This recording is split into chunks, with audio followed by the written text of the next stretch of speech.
Praise the lord. దేవునికి మహిమ ఘనత ప్రభావములు కలుగునుగాక.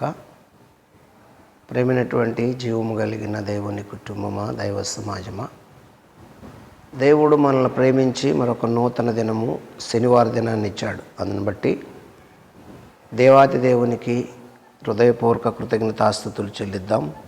హల్లెలూయా. అలాగే మరొక విషయము, దైవజనాంగమా, శనివారము స్థితపాటు కూటము ఖచ్చితంగా 7 గంటల నుండి 9 గంటల వరకు దేవుని వాక్యాన్ని ధ్యానం చేసుకోవటము, ప్రార్థనలు చేసుకోవటము. ఆదివారం పునరుద్ధాన దినానికి సిద్ధపడటము, ఇది చాలా ప్రాముఖ్యమైన విషయం. అందరూ గమనించవలసిందిగా మనవి. రండి ప్రియా దైవజన్మ, ఈ దినం కొరకు పరిశుద్ధాత్మ దేవుడు మనకు సిద్ధపరిచినటువంటి వాక్యాన్ని చదువుకొని దైవ ధ్యానము చేద్దాము. ప్రకటన గ్రంథము ఈ దినం కొరకు పరిశుద్ధాత్మ దేవుడు మనకు సిద్ధపరిచినటువంటి వాక్యాన్ని ప్రకటన గ్రంథము 3వ అధ్యాయము 14వ వచనం మాత్రమే చదువుకుందాం. లవోదికయలో ఉన్న సంఘపు దూతకు ఇలాగు రాయుము, ఆమెన్ అనువాడును, నమ్మకమైన సత్యసాక్షి, దేవుని సృష్టికి ఆది అయిన వాడు చెప్పు సంగతులేవనగా, నీ క్రియలను నేను ఎరుగుదును, నీవు చల్లగానైనను వెచ్చగానైనను లేవు. నీవు చల్లగానైనను వెచ్చగానైనను ఉండిన ఎడల మేలు. ప్రార్థన. పరిశుద్ధుడు, ప్రేమ కలిగిన తండ్రి, స్తోత్రాలు, కృతజ్ఞతలు.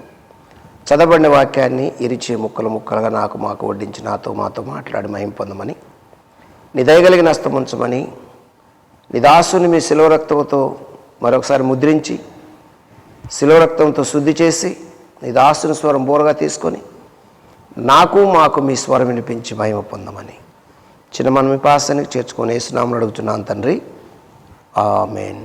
హల్లెలూయా. దేవునికి స్తోత్రము కలుగునుగాక. ప్రభునందు నాకు అత్యంత ప్రియమైనటువంటి జీవము కలిగిన దేవుని కుటుంబమా, దైవ సమాజమా, ఈ మధ్యకాలము గడిచిన 6 దినాలు ఉదయకాల ధ్యానాలను ఒక ప్రత్యేకమైనటువంటి సబ్జెక్టును ధ్యానం చేస్తూ వస్తున్నాం. ఏమిటి ఆ ప్రత్యేకమైనటువంటి ధ్యానం అంటే చూస్తున్న వారందరికీ తెలుసు. ఇంకా ఎవరైనా కొత్తగా చూస్తుంటే, త్రిత్వము, త్రియేకుడు, ఏకత్వములో భిన్నత్వము, భిన్నత్వములో ఏకత్వము, ఒకే దేవుడు. ఆ ఒకే దేవుడు ముగ్గురు ఎలాగయ్యారు అనే విషయాల్లో లేఖనానుసారంగా కొన్ని మనము లేఖనాల రుజువుతో ధ్యానము చేస్తూ వస్తున్నాము. అయితే ఈరోజు మనము ధ్యానం చేస్తున్న విషయం ఏమిటయ్యా అంటే, ఈరోజు మనము ధ్యానం చేస్తున్న విషయం ఏమిటంటే, ఆ మర్మ పురుషుని యొక్క బిరుదులు. ఆ మర్మ పురుషుని యొక్క బిరుదులు. మర్మ పురుషుడు ఎవరు? ఆ మర్మ పురుషుడు అంటే నజరేయుడైనటువంటి యేసుక్రీస్తు వారికి లేఖనాలలో ఇవ్వబడినటువంటి బిరుదులు, భూమి మీద పిలువబడినటువంటి మానవజాతి పిలువబడినటువంటి బిరుదులు ఎన్నో ఉన్నప్పటికీ ఈరోజు మనము కొన్ని విషయాలను క్షుణ్ణంగా, క్లుప్తంగా ధ్యానము చేయటానికి పరిశుద్ధాత్మ ప్రేరణతో పూనుకుంటున్నాము. ప్రభువే మనతో మాట్లాడాలి. ప్రభు మాట్లాడాలంటే ఎవరితో మాట్లాడతాడు? ఒక పాత్ర ఉండాలి, ఒక సాధనం ఉండాలి. ఆ సాధనాన్ని వాడుకుంటాడు ఆయన. ఆ సాధనముగా ఉండటానికి నేను పూనుకున్నాను. ఆ పరిశుద్ధాత్మ దేవుడు సహాయము చేసి నాతోనూ వింటున్న మీ అందరితోనూ ముచ్చటించటానికి ఆయన ఇష్టపడుతున్నాడు. కనుక శ్రద్ధగా కొన్ని మాటలు మనము దేవుని మాటలు జాగ్రత్తగా వినాలి. ఈ మర్మ పురుషునికి ఉన్నటువంటి ఆ బిరుదుల్లో ఏమిటి ఆ గుణ లక్షణాలు, లేదంటే ఆ బిరుదులు మనం తెలుసుకోవడానికి ఈ మర్మ పురుషునికి ఉన్నటువంటి ఆ బిరుదులు ఏమిటి అంటే ఆది సంభూతుడు. ఏంటిదంట? ఆది సంభూతుడు. దేవునికి మహిమ కలుగునుగాక. దేవునిలో నుండి ఎలుపులకు వచ్చినటువంటి ఆ మర్మ పురుషుడు ఇస్రాయేలు కల్లా ప్రాముఖ్యమైనటువంటి వ్యక్తి. ఇస్రాయేలు చరిత్ర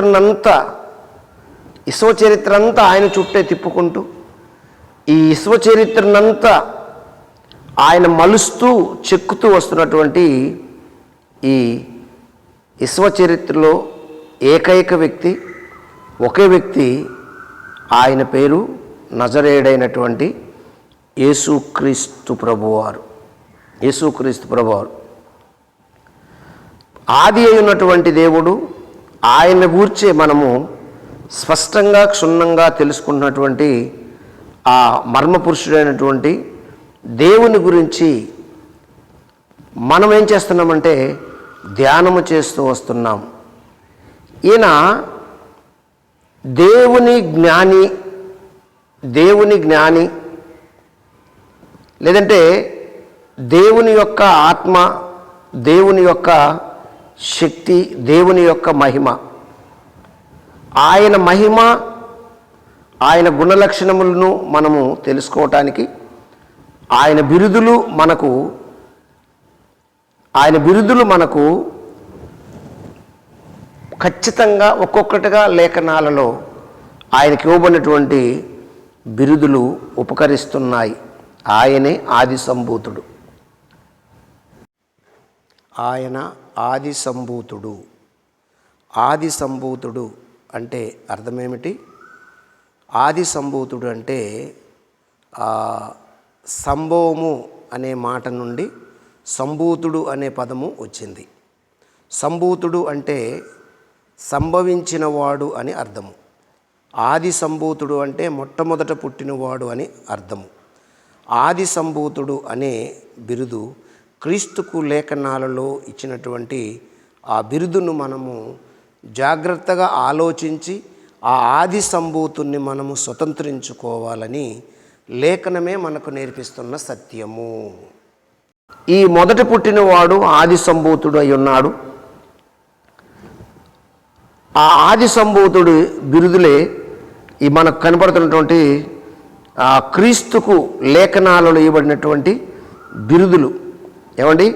దేవుడు ఆయనకి ఇచ్చినటువంటి బిరుదులు మనం జాగ్రత్తగా గమనిస్తే ఆయన మొదట పుట్టినవాడు, ఆది అయి ఉన్నవాడు అని మనం చదువుకున్నాం. ఏం చదువుకున్నాము?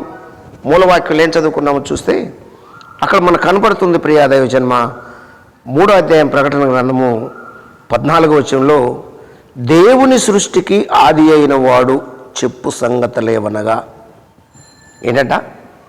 సత్యసాక్షి దేవుని సృష్టికి ఆది అయి ఉన్నవాడు చెప్పు సంగతులేవనగా అని లేఖనం మనకు సాక్ష్యం ఇచ్చుచున్నది. మరొక మాటలో మనం చూసినట్లయితే దైవజనాంగమ కొలసీ పత్రికలో ఒక మాట మనకు కనపడుతుంది. 1వ అధ్యాయము 15వ వచనంలో ఏమనుందంటే, ఆయన అదృశ్య దేవుని స్వరూపి అయి సర్వసృష్టికి ఆది సంభూతుడై ఉన్నాడు. ఏమైనాడ? సర్వసృష్టికి ఆది సంభూతుడు. ఆయన అదృశ్య దేవుని స్వరూపి అయి సర్వసృష్టికి ఆది సంభూతుడై ఉన్నాడని లేఖనము స్పష్టంగా ఆయన బిరుదుల గురించి లేఖనాలు మనకు బోధిస్తున్నటువంటి మాటలు దైవ జనాంగమ. ఇంకొక మాటను చూస్తే ఎబ్రీ పత్రిక 1వ అధ్యాయం 6వ వచనం కూడా ఒక మాట మనకు తెలియచేస్తుంది. మరియు ఆయన భూలోకమునకు ఆది సంభూతుణ్ణి మరలా రప్పించినప్పుడు దేవుని దూతలు ఆయనకు నమస్కారము చేయవలనని చెప్పుచున్నాడు. హల్లెలూయా. భూలోకమునకు ఆది సంభూతుడు వస్తున్నాడు. ఎవరు ఆది సంభూతుడు అంటే తండ్రిలో నుండి వచ్చినటువంటి ఒక వప, ఒక తొన, ఒక పలసటి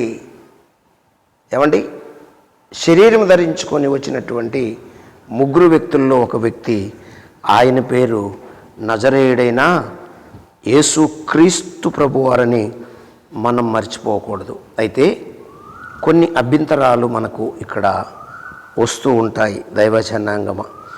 ఏమిటి అభ్యంతరాలంటే, అబ్రహాముకు కనిపించినప్పుడు అబ్రహాము రాజులను జయించి తిరిగి వస్తున్నప్పుడు అబ్రహాముకు ఎదురై వచ్చినప్పుడు ఆ సందర్భంలో మెల్కీషెదెక్ వచ్చాడు. ఈ మెల్కీషెదెకు అబ్రహాము 10వ వంతు ఇచ్చినప్పుడు ఆ 10వ వంతు తీసుకొని ఆ మెల్కీషెదెకు మరి ఆయన ఆశీర్వదించి ఉన్న క్రమంలో ఆయన తల్లి లేనివాడు, తండ్రి లేనివాడు, వంశావళి లేనివాడు అని ఉంది కదా, ఈయన కుమారుడు అంటారేంటి, ఈయనకు తల్లి ఎవరు, తండ్రి ఎవరు అనే ప్రశ్నించే ప్రశ్నలు మనకు ఎదురవుతూ ఉంటాయి. ఏముంది ఎబ్రీ పత్రిక 7వ అధ్యాయంలో 7వ అధ్యాయం 3వ వచనంలో ఏముందంటే, ఎవనికి అబ్రాహాము అన్నిటిలో 10వ వంతు ఇచ్చెనో ఆ షాలేము రాజును మహోన్నతుడగు దేవుని యాజకుడైన మెల్కీషెదెకుకు నిరంతరము యాజకుడుగా ఉన్నాడు.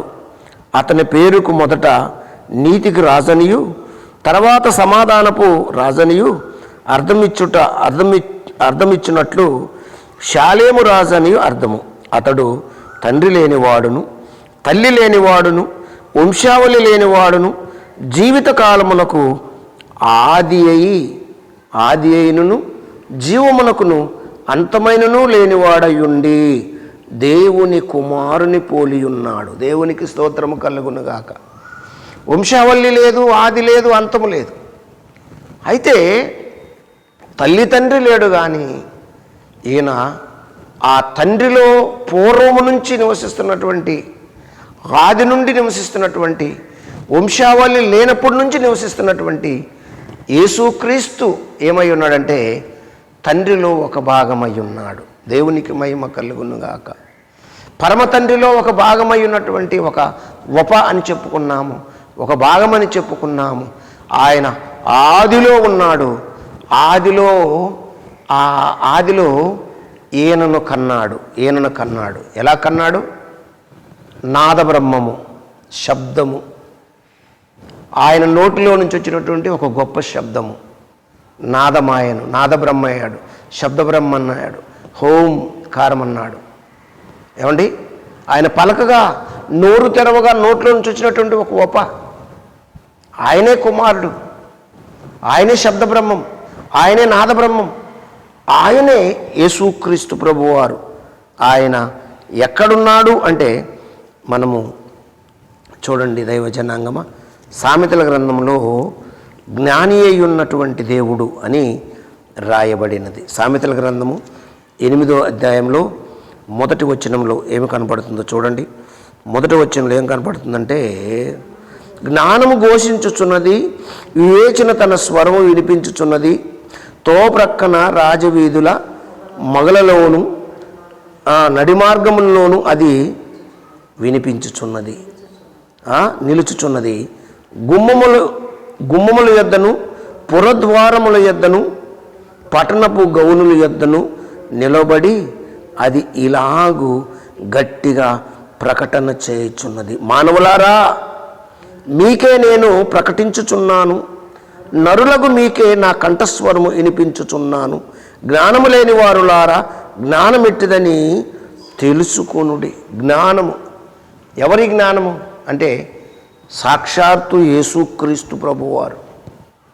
ఈ యేసుక్రీస్తు ప్రభువారు నాదబ్రహ్మముగా వచ్చాడు. తండ్రి అయిన దేవుడు నోరు తెరిచినప్పుడు నోట్లో నుంచి వచ్చినటువంటి వ్యక్తి ఎవరై అంటే యేసుక్రీస్తు ప్రభువారు. అందులోనే ఆ సామెతల గ్రంథం 8వ అధ్యాయం 22వ వచనంలో చూస్తే, పూర్వకాలమందు తన సృష్టి ఆరంభమున తన కార్యములలో ప్రథమమైన దానిగా యెహోవా నన్ను కలుగజేసెను. తన కార్యములలో ప్రథమమైన దానిగా యెహోవా యేసు ప్రభువును కన్నాడు. ఎలా కన్నాడంటే ఆయన నోరు తెరవగా శబ్దం వచ్చింది, ఆయనలో నుండి వచ్చింది ఒక వప, నన్ను కన్నాడు అని దేవుడు సాక్ష్యం ఇస్తున్నాడు యేసు ప్రభువారు. 23వ వచనంలో, అనాది కాలం మొదలుకొని మొదటి నుండి భూమి ఉత్పత్తి అయిన కాలమునకు పూర్వము నేను నియమించబడ్డాడు. ఎందుకు నియమించబడ్డాడంటే, చెప్పుకున్న మానవ జాతి, ఆ తండ్రి అయిన దేవుడు మహిమతో వస్తే మానవ జాతి బ్రతకరు. మోషేతో చెప్పాడు దేవుడు, మనుషులు భరించే మహిమను ధరించుకొని ఆ తండ్రి అయిన దేవుడు ఒక వపను పంపించాడు, కుమారుని కన్నాడు. ఆ కుమారుడే భూమి మీదకి వచ్చినటువంటి యేసుక్రీస్తు. ఆయనే సాక్ష్యం ఇస్తున్నాడు. 24వ వచనంలో, ప్రవాహ జలములు లేనప్పుడు, నీళ్లతో నిండినటువంటి ఓటలు లేనప్పుడు నేను పుట్టి తిని, పర్వతములు స్థాపింపక మునుపు, కొండలు పుట్టక మునుపు, భూమిని దాని మైదానమును ఆయన చేయక మునుపు, నేల మట్టి రవ్వంతయు సృష్టింపబడక మునుపు నేను పుట్టి తిని. హల్లెలూయా, నేను పుట్టి తిని అంటాడు. ఏనే జ్ఞానము అని చెప్పేసి మరొక లేఖనం మనకు సాక్ష్యం ఇచ్చుచున్నది. హల్లెలూయా. కొరింథీయులకు రాసిన పత్రికలో, మొదటి పత్రికలో 24వ వచనంలో ఒక మాట మనకు కనపడుతుంది. ప్రియా దైవజనమ, కొరింథీయులకు రాసినటువంటి మొదటి పత్రికలో ఏమని మనకు ఆ పుట్టిన దేవుడు ఏమని తెలియచేస్తున్నాడు పౌలు ద్వారా అంటే, దేవుని జ్ఞానము, దేవుని జ్ఞానం అంట. చూడండి, క్రీస్తు దేవుని జ్ఞానమై ఉన్నాడు. క్రీస్తు దేవుని జ్ఞానమై ఉన్నాడు. ఆ జ్ఞానమై ఉన్న క్రీస్తే ఈ సామెతల గ్రంథంలో 8వ అధ్యాయంలో 1వ వచనంలో ఘోషిస్తున్న జ్ఞానము, పుట్టినటువంటి జ్ఞానము. ఈ జ్ఞానమును మనము ఏం చేస్తున్నామంటే, ఆయన ప్రసన్నతను చూడటానికి, ఆయన మహిమను చూడటానికి మనము ఏం చేస్తున్నాం తెలుసా? ధ్యానం చేస్తున్నాం. అందుకే కీర్తనకారుడు ఏమంటాడు తెలుసా? కొలసీ పత్రికలో ఏమని తెలుసా? ప్రియా దైవజనమ, కొలసీ పత్రికలో మరి ఒక్కొక్క మాటను చూస్తే, కొలసీ పత్రికలో 1:16 ఒక మాట కనిపిస్తుంది. కొలసీలకు రాసిన పత్రికలో పౌలు భక్తుడు కొలసీలో ఉన్న సంఘానికి రాస్తున్నాడు. చూడండి, చూస్తే మనం ముందుకెళ్దాం, ప్రార్థన చేసుకుందాం. కొలసీ పత్రిక మొదటి అధ్యాయం 16వ వచనంలో ఒక మాట మనకు కనపడుతుంది. ఏంటంటే, ఏలయనగా ఆకాశమందున్నవి భూమి యందున్నవి దృశ్యమైనవి కానీ అదృశ్యమైనవి కానీ, అవి సింహాసనములైనను ప్రభుత్వములైనను ప్రధానులైనను అధికారులైనను సర్వమును ఆయన యందే సృజింపబడును. హల్లెలూయా. సర్వము ఆయన యందే సృజింపబడును. సర్వము ఆయన ద్వారానే, ఆయనను బట్టియే సృజింపబడును అని లేఖనము స్పష్టంగా ఉంది. అందుకే ఆయన శిల్పకారుడయ్యాడు. ఎక్కడ శిల్పకారుడయ్యాడు? నేను ప్రధాన శిల్పిని అయి ఉన్నాను అంటాడు. ఎక్కడ ప్రధాన శిల్పి అయి ఉన్నాడంటే, తండ్రిలో నుంచి వచ్చి ఆయన సమస్తమును నిర్మించినటువంటి శిల్పి. ఆయన పేరు నజరేయుడైనటువంటి యేసుక్రీస్తు ప్రభువారు. దేవునికి స్తోత్రము కలుగునుగాక. హల్లెలూయా. ఆయనను తండ్రి అయిన దేవుడు ఏమంటున్నాడు తెలుసా? 2వ కీర్తన మనం చాలాసార్లు చెప్పుకున్నాం. 2వ కీర్తనలో ఏమని ఉంది? 2వ కీర్తనలో 7వ చరణంలో ఏముందంటే, 2వ కీర్తన 7వ చరణంలో అక్కడ రాయబడినటువంటి ఆ మాటను మనం చదువుకుంటే, కట్టడను నేను వివరించదను, యెహోవా నాకు ఇలాగు సెలవిచ్చెను, నీవు నా కుమారుడు, నేడు నిన్ను కని ఉన్నాను. దేవునికి స్తోత్రము కలుగునుగాక. నీవు నా కుమారుడివి, నేను కని ఉన్నాను అంటున్నాడు తండ్రి అయిన దేవుడు యేసుక్రీస్తు ప్రభువారిని. ఎప్పుడు కన్నాడు అంటే, ఆయన నోరు తెరవగా వచ్చినటువంటి ఆ నాదబ్రహ్మ, శబ్దబ్రహ్మ. ప్రియా దైవజనమ, ఈ విషయాన్ని మనము చాలా జాగ్రత్తగా గమనించాలి. చూడండి, ఎబ్రీ పత్రికలో ఒక మాట చూసుకొని మనము ప్రార్థనకు వెళ్దాం. ఎబ్రీ పత్రిక 1, ప్రకటన గ్రంథం 1, 2 విషయాలు చూద్దాం. చూసినప్పుడు ఎబ్రీ పత్రిక 1వ అధ్యాయం 5వ వచనంలో ఏమని చూడండి. 5వ వచనంలో, నేను నీకు ఆజ్ఞాపించిన ప్రకారము నీవు లోపముగా ఉన్న వాటిని దిద్ది ప్రతి పట్టణములోనూ పెద్దలను నియమించి నిమిత్తము నేను క్రియలతో నిన్ను విడిచి వచ్చి తిని. చూడండి, నేను నీకు ఆజ్ఞాపించిన ప్రకారము నీవు లోపముగా ఉన్న వాటినన్నిటిని దిద్ది ప్రతి పట్టణములోను పెద్దలను నియమించి నిమిత్తము నేను నీ క్రియలతో నిన్ను విడిచి వచ్చి తిని, నిన్ను నియమించి తిని, నిన్ను తయారు చేసి తిని. అంటే ఈయన పదమ శిల్పి, శిల్పకారుడు, దేవుడు ఆజ్ఞాపించిన పనులు చేయడానికి వచ్చినటువంటి యేసుక్రీస్తు ప్రభు అని మనము ఈ విషయాన్ని జాగ్రత్తగా ఏం చేయాలి తెలుసా, గమనించాలి. 19వ అధ్యాయంలో చూస్తే 19వ అధ్యాయంలో ఒక మాట 13వ వచనంలో ఏమనిందో చూడండి. కేది ప్రకటన గ్రంథం 19వ అధ్యాయము 13వ వచనంలో మనకు కనపడుతుంది. ప్రియ దైవజనమ,